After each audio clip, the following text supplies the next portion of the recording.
మణిపూర్ ముఖ్యమంత్రి ఇప్పుడంతా జరిగిపోయాక, వందలాది మంది చనిపోయాక, వేల సంఖ్యలో ప్రజలు నిరాశ్రయులయ్యాక, 1.5 ఇయర్స్గా రావణ కాష్టం రగిలాక, జాతిపరమైన హింస మారణహోమం సృష్టించబడ్డాక ఇప్పుడు మెల్లగా అంటున్నాడు sorry, forget and forgive, I apologise, క్షమించండి, మర్చిపోండి అని. సో నాకు తెలుసు చాలా కుటుంబాల్లో వాళ్ళ బిడ్డల్ని కోల్పోయారు, తమ కుటుంబ సభ్యుల్ని కోల్పోయారు, తమ ఇల్లు ధ్వంసమయ్యాయి, ఊర్లు ధ్వంసమయ్యాయి, కానీ మర్చిపోండి అంటున్నాడు. మరి మర్చిపోతారా మణిపూర్ ప్రజలు? అసలు ఇప్పటి వరకు May 3, 2023 నుంచి మణిపూర్లో ఈ ఎథనిక్ వైలెన్స్ చెలరేగింది. మేతీలకు కుకీలకు మధ్య జరిగిన ఈ ఎథనిక్ వైలెన్స్లో కుకీ ప్రజలు అసలు బెరాన్ సింగ్ మణిపూర్ ముఖ్యమంత్రి నమ్మే పరిస్థితిలో లేరు. ఆయన బహిరంగంగానే మేతీలకు అనుకూలంగా ఉన్నాడు అని వాళ్ళ విశ్వాసం. 2 జాతుల మధ్య ఘర్షణ జరిగినప్పుడు అధికారంలో ఉన్న వాళ్ళు లా అండ్ ఆర్డర్ను, రాజ్యాంగాన్ని కాపాడాలి తప్ప ఏ ఒక్కరి వైపు ఉండకూడదు. మేతీలు అన్యాయానికి గురైతే ఖచ్చితంగా మేతీల పక్షాన్ని ఉండాల్సిందే, కుకీలు అన్యాయానికి గురైనప్పుడు కుకీల పక్షాన్ని ఉండాల్సిందే. కానీ అలా కాకుండా జాతిపరమైన హింసలో రాజ్యమే ఒకవైపు స్టాండ్ తీసుకుంటే ఇక ఆ జాతిపరమైన హింస ఏ స్థాయికి వెళ్తుందన్న దానికి మణిపూర్ ఉదాహరణ. తమ ముఖ్యమంత్రి, భారతీయ జనతా పార్టీ ముఖ్యమంత్రి పాలనలోనే మణిపూర్ మండుతోంది కనుక మోడీ ఇప్పటి వరకు మణిపూర్ వెళ్ళి ఈ May 3, 2023 నుంచి ఇప్పుడు January 1 వస్తుంది 2025. ఈ పీరియడ్లో మోడీ అనేక దేశాలు పర్యటించారు. చరిత్రలో ఏ భారత ప్రధాని పర్యటించిన దేశాలకు కూడా వెళ్ళాడు. ఎన్నికల కొరకు భారతదేశంలోని మారుమూల ప్రాంతాలకు కూడా వెళ్ళి క్యాంపెయిన్ చేశారు.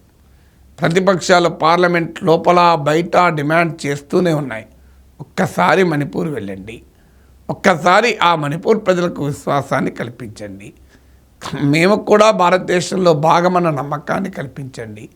అది సెన్సిటివ్ బార్డర్ స్టేట్.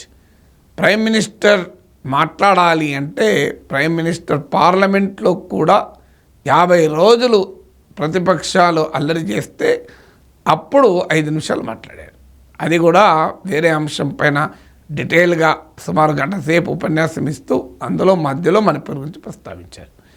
ఆ తర్వాత మణిపూర్ వెళ్ళండి అని ఎన్నిసార్లు అడిగినా క్రికెటర్లతో కలుస్తాడు, రాజ్ కపూర్ ఫ్యామిలీతో, సినిమా యాక్టర్లతో కలుస్తారు, చాలామందితో కలుస్తారు, శాస్త్రవేత్తలను కలుస్తారు, క్రికెట్ మ్యాచ్ అవుతుంటే వెళ్ళి క్రికెట్ క్రీడాకారులకు విశ్వాసాన్ని కల్పిస్తాడు, ఫెయిల్డ్ స్పేస్ మిషన్లు జరిగినప్పుడు వెళ్ళి సైంటిస్టులకు విశ్వాసాన్ని కల్పిస్తాడు. కానీ ఇంత భయంకరమైన హింసాకాండ చెలరేగితే భారత ప్రధానమంత్రి మణిపూర్కు వెళ్ళి ఒక్కసారి ప్రజలారా మేమున్నాం, భారత ప్రభుత్వం ఉంది, మీకు ఎట్టి పరిస్థితుల్లో మీకు విశ్వాసాన్ని కల్పిస్తాం అని అన్నప్పుడు ప్రజలు మర్చిపోతారా? ప్రజలు క్షమిస్తారా? ఇప్పుడు మణిపూర్ ముఖ్యమంత్రి అప్పీల్ చేస్తున్నాడు, సారీ, జరిగింది అయిపోయింది, ఇక మనం అందరం కలిసి ఉందామని. ఇంత భయంకరమైన గాయాలు తగిలాక ఆ సమాజం ఆ గాయాలని ఇంత త్వరగా మర్చిపోతుందా? రాజకీయ నాయకులు మర్చిపోయినంత సులభంగా ప్రజలు మర్చిపోతారా వాళ్ళ ఆ హింసాకాండను? ఎందుకంటే హత్యలు, అత్యాచారాలు, గృహదానాలు, భయంకరంగా అటాక్స్ ఒకరిపైన ఒకరు. ఇందులో ఈ జాతి ఆ జాతి కాదు నేను చెప్పేది. మేతీలపైన కుకీలపైన మేతీలు విరుచుకుపడ్డారే. అసలు కొన్ని ప్రాంతాల్లో ఆర్మీ కూడా ఎంటర్ కాలేని పరిస్థితి. మణిపూర్ రాష్ట్రంలో అన్ని ప్రాంతాలకు ఆ రాష్ట్ర ముఖ్యమంత్రి కూడా వెళ్ళలేని పరిస్థితి. నెలల తరబడి మణిపూర్ విద్యా వ్యవస్థ కంప్లీట్గా నిర్వీర్యమైన పరిస్థితి. ఇలాంటి పరిస్థితుల్లో ఇప్పటిదాకా ప్రైమ్ మినిస్టర్ వెళ్ళాడు, ఇప్పటిదాకా ఓనప్ చేసుకోడు. ఇప్పుడు మెల్లగా చావు కబురు చల్లగా చెప్పినట్లు సారీ అంటున్నాడు. సారీ అంటే మొత్తం మర్చిపోవాలట. ఇప్పటికైనా మణిపూర్ ముఖ్యమంత్రి జ్ఞానోదయం కలిగినందుకు ఆహ్వానించాలేమో, ఫర్గెట్ అండ్ ఫర్గివ్ అంటున్నాడు. బట్ మణిపూర్ సమాజం అంత తొందరగా మర్చిపోలేదు. అంత తొందరగా మణిపూర్ ప్రభుత్వాన్ని, ముఖ్యమంత్రి బెరాన్ సింగ్ను, ఆ మాటకొస్తే ప్రధానమంత్రిని ఫర్గీవ్ చేయడం కూడా అంత సులభం కాదు. ఇప్పటికైనా ఆ గాయాల్ని మాన్పాలి అంటే ఒక ఎండ్యూరింగ్ పీస్, శాశ్వతమైన శాంతి కావాలి, జాతుల మధ్య సామరస్యం కావాలి. చారిత్రకంగా ఉన్న ఈ వైషమ్యాలున్న అనేక జాతుల మధ్య వైషమ్యాలున్న ఈ సున్నితమైన ప్రాంతంలో రాజ్యం, ప్రభుత్వం ప్రజలకు విశ్వాసాన్ని కల్పించాలి. మేమందరి కోరుకున్నాము, మా మతం ఏదైనా, మా జాతి ఏదైనా, మా కులం ఏదైనా, మేము అధికారంలో కూర్చున్నంత కాలం మేము అందరి కొరకున్నాం అన్న విశ్వాసాన్ని ప్రభుత్వాలు కల్పించగలిగితేనే ప్రజలు ఏలియనేట్ కాకుండా ఉంటారు. లేకపోతే సెన్సిటివ్ ప్రాంతం, విదేశాల నుంచి ఇప్పుడు కూడా ఏదో రక ప్రయత్నాలు జరుగుతుంటాయి. అందువల్ల విదేశీ హస్తమని అని మాట్లాడితే లాభం లేదు. ఇప్పటికైనా మణిపూర్ను ఓన్ చేసుకోవాలి. మణిపూర్ భారతదేశంలో ప్రౌడ్ పార్ట్ ఆఫ్ ఇండియా, ఇది అంతర్భాగం. అందువల్ల ఇంత సున్నితమైన ప్రాంతం పట్ల భారత ప్రభుత్వానికి నిర్లక్ష్యం తగదు. ముఖ్యమంత్రి ఇప్పటికైనా సారీ చెప్పడం కాదు, ముఖ్యమంత్రి క్షమించరా అని నిర్ణయం చేశాడు కనుక ఆయన ప్రభుత్వము ఆయన రాజీనామా చేసి ఆ పార్టీ ఇంకో నాయకుని పెట్టుకోవచ్చు. కానీ ఇప్పటి వరకు ఆ ముఖ్యమంత్రి పైన ఎలాంటి చర్య లేదు.